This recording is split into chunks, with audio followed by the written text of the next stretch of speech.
Armored Core Lore, the history of pile bunkers.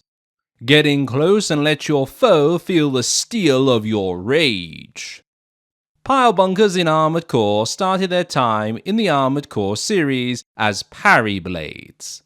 These blades will be introduced in Armored Core 3, and it is here I shall start this look into the history of pile bunkers in Armored Core.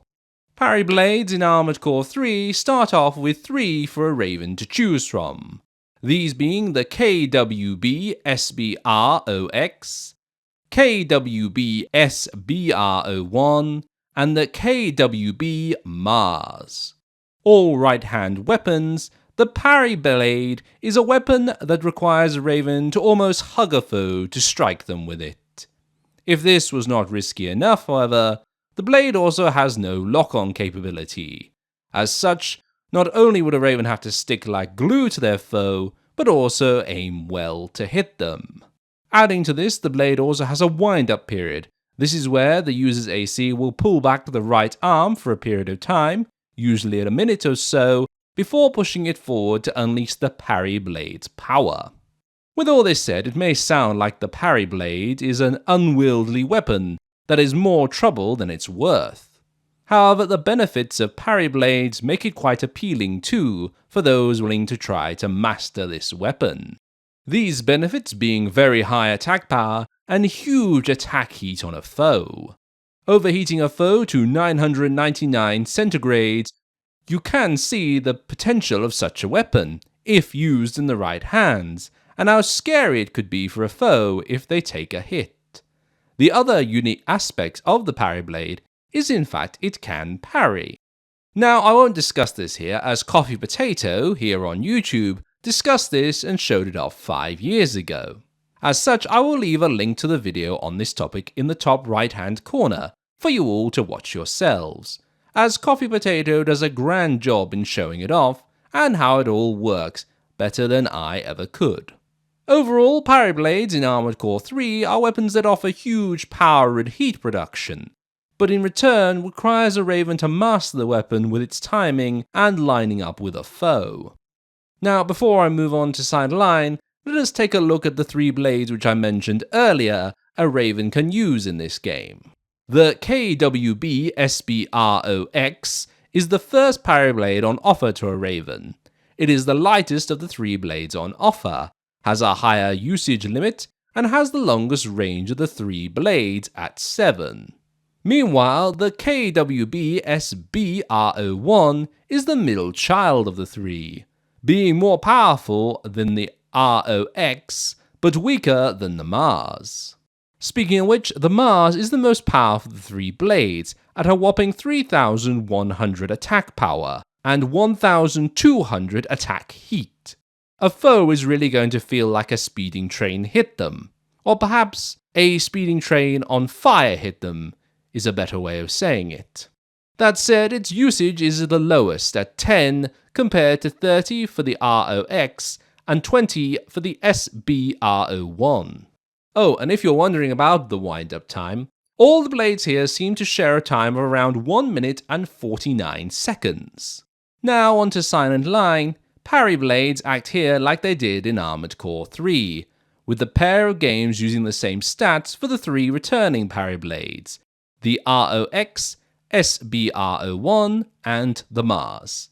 Yet Silent Line does offer a Raven 2 new parry blades to try out, these being the KWB SBR-02RS and the KWB SBR-44. Comparing these 2 new weapons to the original parry blades, the SBR-02 is one that shows a deep decline in a lot of stats. However, the one advantage it does have is the amount of uses it has, at 50, making it the highest among all parry blades. It is useful for a Raven that is not too secure in aiming, as with such a high amount of uses, a Raven is sure to hit 1 or 2. That said, hitting once or twice will not kill an AC. In fact, with this parry blade, you need around 5 to 6 hits to down even the basic armored core a Raven can get once becoming a Raven. The SBR-44, however, comes in swinging, taking the new record of highest attack power at 4,500 compared to the 3,100 of the Mars. It also has a longer range than the Mars at 7 compared to 5. Yet it starts to drop off here with only 4 uses compared to the Mars. This makes it so every use really does need to count. Not that a pilot needs to land too many hits to make an armored core melt. To tidy up the little bits of information that should be mentioned, both of these blades do still set a foe's heat gauge into the 999 limit, and the timing of the windup is still roughly the same as it was in Armored Core 3. However, in testing, the blades did sometimes reach 1 minute and 55 seconds, but the average result was 1 minute and 49 seconds. Moving away from these parry blades, Nexus, all the way to Laughter Raven, changes the names of these blades and shrinks the number of usable parry blades back to 3. The names of these blades being the Enma, Neo, and Rasetsu. Playing the comparison game once again, a Raven will see the Enma is as close as one can get to having the Mars in Nexus. Sharing its weight, attack power, range, and a lot of other stats, the major difference between the two are the discharge heat and attack heat. The Enma numbers of these stats skyrocketed, with its discharge heat going from 3062 to 3625, while the attack heat rose from 1200 to a whopping 13,550, making this one rather hot blade. Yet the Neo is not one to lag behind either, as matching the stats of the SBR-44, with its very high attack power of 4,500, it also plays snap with a lot of the SBR-44 stats. But like the Enma, the attack heat and discharge heat got the change of adding a few numbers. With the Neo's attack heat at 16,300 compared to the SBR-44 at 1,004. This firestorm of a weapon also massively increased its discharge heat to 7,250. Compare this to the mere 88 of the SBR-44. It's no wonder cooling had to be tweaked here to drain energy first before moving on to take damage. Otherwise, there would be a lot of ACs on fire all over the place. But I am forgetting the third blade on offer here, the Rasetsu. It would be fair to compare this to the SBR-01, as again, like the other two, it shares the stats of this parry blade and also gets its heat boosted. To put these to numbers, the SBR-01 offers an attack heat of 950, while the Rasetsu offers 8,700. Heat discharge for the SBR-01 is 134, while the Rasetsu heats up to 1,333. Heating things up in Nexus was the blade's whole idea, and with these 3 blades being the only 3 on offer for the rest of the 3rd generation, they would hold on to these stats until Last Raven, which would decrease the attack heat of the blades. Oh, and before I push more numbers at you, it should be noted it was in Nexus that parry blades started to have an ammo price, so no more free punches for Ravens. Still, to the numbers, the Rasetsu saw a reduction from 8,700 to 7,830. The Enma went from 13,550 to 12,195, while the Neo's attack heat fell from 16,300 to 14,670. This has been a lot of numbers, so how about we move into the 4th generation, where parry blades become a little more quick to talk about. There is only one parry blade in Armored Core 4, the Cerberus, which would get renamed in Armored Core for answer to the Mudan. Still being the only blade in Armored Core 4, it's basically king of its own category. There is nothing to compare it to. But the reason for that may be because most Nex know not to stand still and get hit by it. Heck, even normals jumping up and down or simply moving to the side the Cerberus is not on will avoid the blade. I badmouth it here, but in truth, if anything does get hit by the Cerberus, like the jaws of the beast it is named after, it crushes a foe to nothing. Now onto Armored Core for answer. Told you it was going to be short. Here are the 4 blades on offer: the Mudan, the Kiku, the SSWD, and the KB004. It's here in Ferranta the Cerberus, now named the Mudan, got its stats going up and down. Some examples are the blade got heavier, being 556 in Armored Core 4 to then being 594 in Ferranta.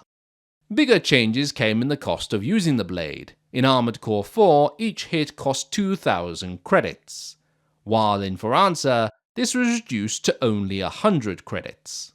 Along with this, its attack power rose from 25,640 to 26,181.